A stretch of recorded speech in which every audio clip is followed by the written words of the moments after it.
A quick disclaimer before we begin. The PEMF podcast does not contain any medical advice, and the content provided is for informational purposes only. If you have any health concerns, please visit a healthcare professional.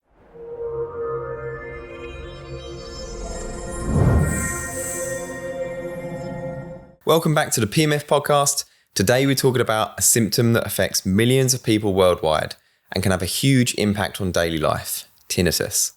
If you've ever experienced that constant ringing, buzzing, humming, or watched someone you care about struggle with it, you'll know how draining, distracting, and frustrating it can be. In this episode, we're going to look at where PEMF might fit into the wider conversation around tinnitus support as a tool that may help with some of the underlying factors that influence how tinnitus is experienced.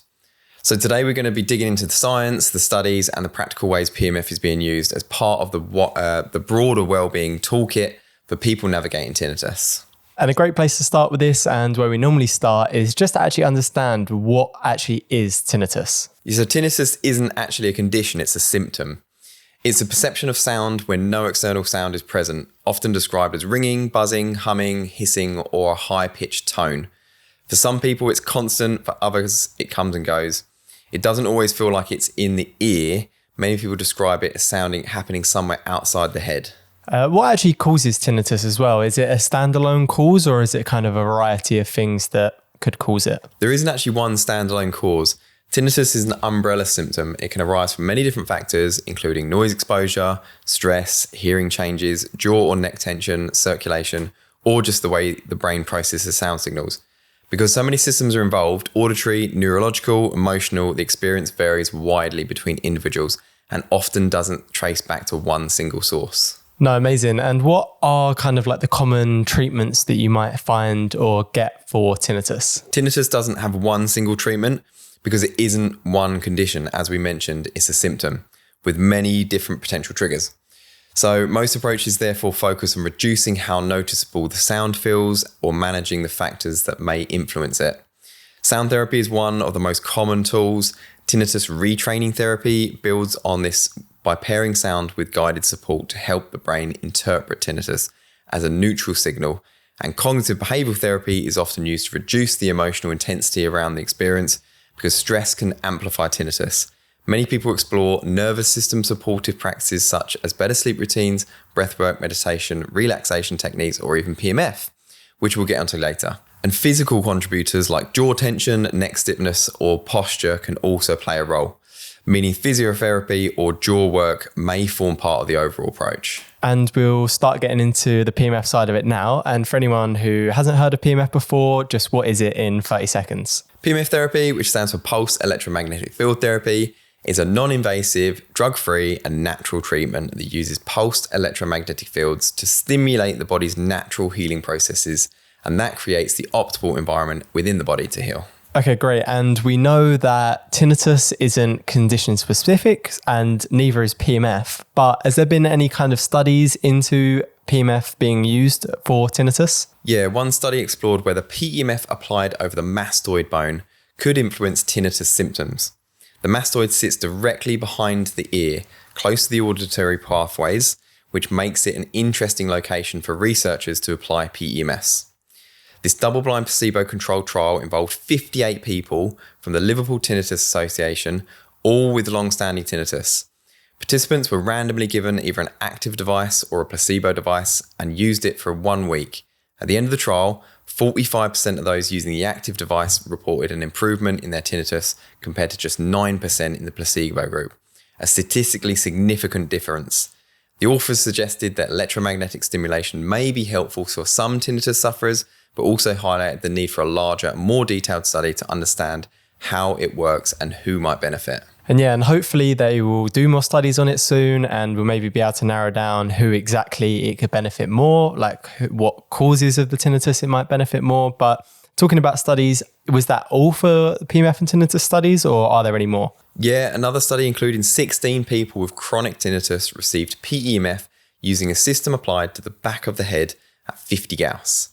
The researchers recorded the ECG brainwave activity before and after treatment, looking at different frequency bands like delta, theta, alpha, and beta, while the patients rested with their eyes closed in a quiet, insulated room designed to block out any other background noise. After the PEMF sessions, they found a significant increase in overall ECG power, particularly in the slower delta and theta and alpha bands, mainly in the frontal brain regions.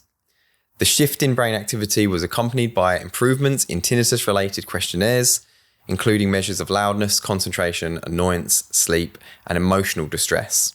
The authors concluded that PEMF therapy appeared to change brainwave patterns in a way that correlated with reduced tinnitus symptoms. The study mainly supports the idea that tinnitus is closely linked to how the brain is firing and not just what's happening inside the ear. That's really interesting, actually, that the lower intensities did achieve a better result. Maybe it was a knock-on effect of maybe them being a little bit more relaxing and the person feeling more relaxed and that having, as I say, a knock-on effect on their tinnitus. But there's also one more study that was worth noting. It does only include one person, but as I say, it was worth mentioning. And what was that study? Yeah, this is a good one, actually. It was involving a 68-year-old woman who came into a chiropractic clinic with a long history of challenges, including anxiety, depression, chronic neck and back pain, constant moderate tinnitus, sleep difficulties, and poor concentration. She also had a background of a significant car accident years earlier, along with postural changes, small vessel ischemia, and degenerative changes in her spine and jaw. Over 6 weeks, she received 16 one-hour PEMF sessions using a high-intensity system. The team used low frequencies between 1.5 and 7.8 hertz, with the intensity kept at a level she found comfortable. Before and after the treatment period, she completed questionnaires assessing pain, anxiety, and depression. By the end of the 6 weeks, her scores for anxiety and depression had improved dramatically. Her pain levels had reduced, and she personally reported sleeping more deeply, feeling more alert, and noticing a significant reduction in her tinnitus. This was only a single case study, not a controlled trial, so the findings can be generalized, but it does reinforce something that we see repeatedly. Tinnitus rarely exists on its own. It often overlaps with stress, sleep disruption, tension, emotional load, and broader neurological patterns.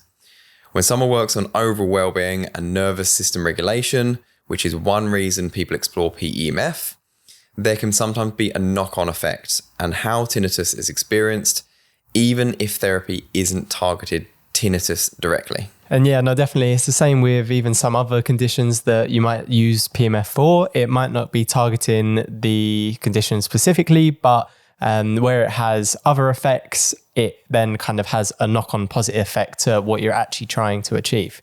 And talking about kind of the more general, broader effects of PEMF, what are some of these that can help people who are suffering with tinnitus? Yeah, when we look at tinnitus more broadly, many of the factors that influence how loud or intrusive tinnitus feels have a very little to do with the ear itself and a lot more to do with the overall well-being of someone.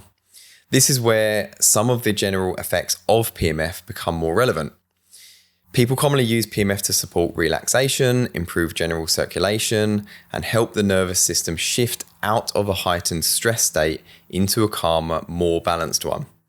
Because tinnitus often spikes during periods of stress, fatigue, or poor sleep, these effects can really matter.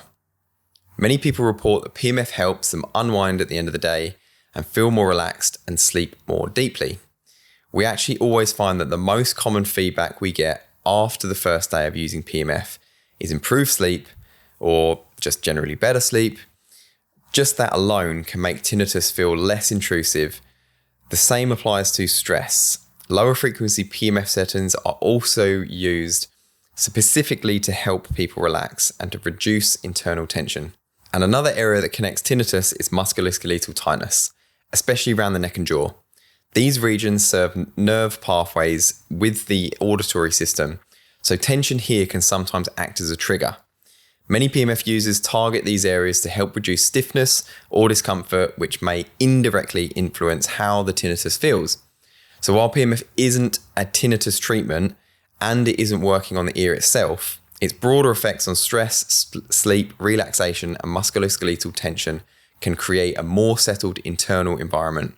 And that in turn can influence how symptoms like tinnitus are perceived. Yeah, so PEMF can help with kind of a broad range of reasons why tinnitus could be triggered. As we say, while it's not directly acting on the tinnitus itself, it is in turn having that positive effect through supporting you in other areas.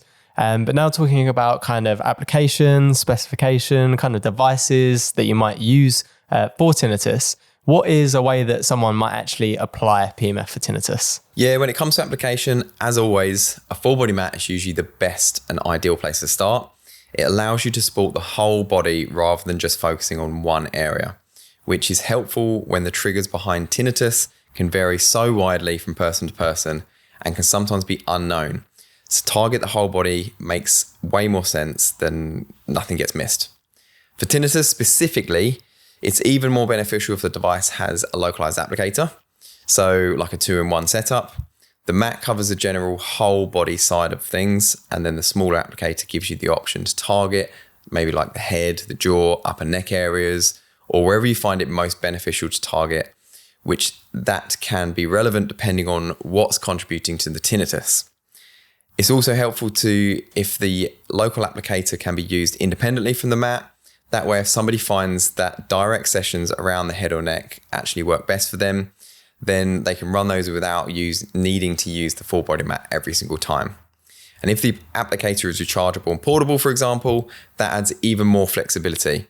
It means someone can then get short, supportive sessions on the go, using the device wherever their symptoms may feel more noticeable, or when they just need a little bit of additional regulation throughout the day. And yeah, like as always, a 2-in-1 device is normally the best way to go with PEMF. It just gives you the ultimate amount of flexibility and ability to really use it in whatever way you need to. But then kind of now stepping into more specifications, what about frequency? What kind of frequency ranges would it be ideal that the device can run? Yeah, there isn't one magic tinnitus frequency like for every condition, but the research we've talked about does give some clues. In the ECG study, they used PEMF therapy to apply it, and they applied that at the back of the head, and they measured brainwaves before and after treatment. What they saw was a significant increase in the slower bands, including delta, which is 1 to 4 hertz, theta, which is 4 to 8 hertz, and the alpha, which is 8 to 12 hertz. Those are the same bands we tend to associate with deeper relaxation, reduced arousal, and calmer nervous system. The authors essentially showed that this kind of stimulation could shift the brain away from a hyper-aroused pattern into something softer and more regulated, which in their patients correlated with a reduction in tinnitus distress. Even in high-intensity case, the study, they used very low frequencies between 1.5 hertz and 7.8. Again, this sits right in the range we normally think of as a relaxation and downshifting the nervous system. So we look to translate that into what that would look like in the PEMF device. It makes sense to have access to a lower end of the spectrum, roughly in the 1 to 10 hertz zone. So you can run programs aimed at calming, sleep, and deep relaxation. Above that, it's useful if the device can also cover gentle mid-range frequencies for more general daytime use, but the tinnitus-related work having these slow brainwave adjacent settings available particularly relevant. Not because they treat tinnitus directly, but because they're in the most likely range to nudge the brain and nervous system into the kind of state that, in the studies, was associated with people experiencing their tinnitus as less intrusive. Yeah, so kind of look for a device that can run delta, theta, alpha, all in that kind of 1 to 10, 1 to 12 range. It's pretty easy to find the device and can run that. Pretty much all PEMF devices do that. But now looking at kind of other specifications, the one that always comes up next is intensity. Is there kind of any specific intensity that you might recommend or say look for when it comes to tinnitus? When we look back at the research, we see a mixture of intensities being used. Some studies used systems capable of very high intensities, while others used much more moderate levels. But for the average home user, a medium intensity device is usually more than sufficient for this kind of application. Medium intensities are generally considered the sweet spot for everyday PEMF use and have been shown to create the most cellular response. If someone's tinnitus is linked to things like neck tension or jaw tightness, then the higher intensity device might sometimes be more helpful, simply because those intensities tend to give a more instant response in the area due to the muscle activation and the pain blocking effects. But in almost all cases, for the broader support, like we've talked about, including relaxation, nervous system regulation, sleep, overall circulation, then a medium intensity device around 10 to 100 Gauss is perfect. And we've already seen in the studies, the frequency appears to play a much more central role than intensity when it comes to these kind of brain state shifts that were associated with improvements in tinnitus perception.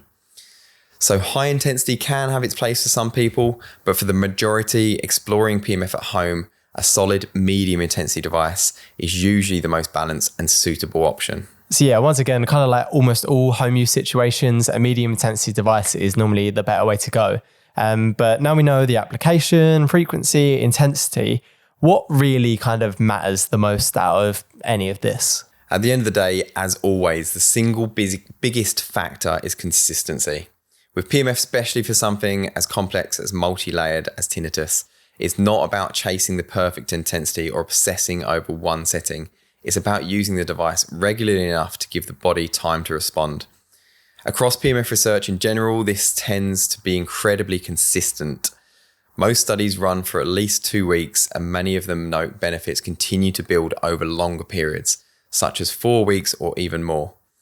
When you look specifically at the tinnitus research, the same pattern shows up.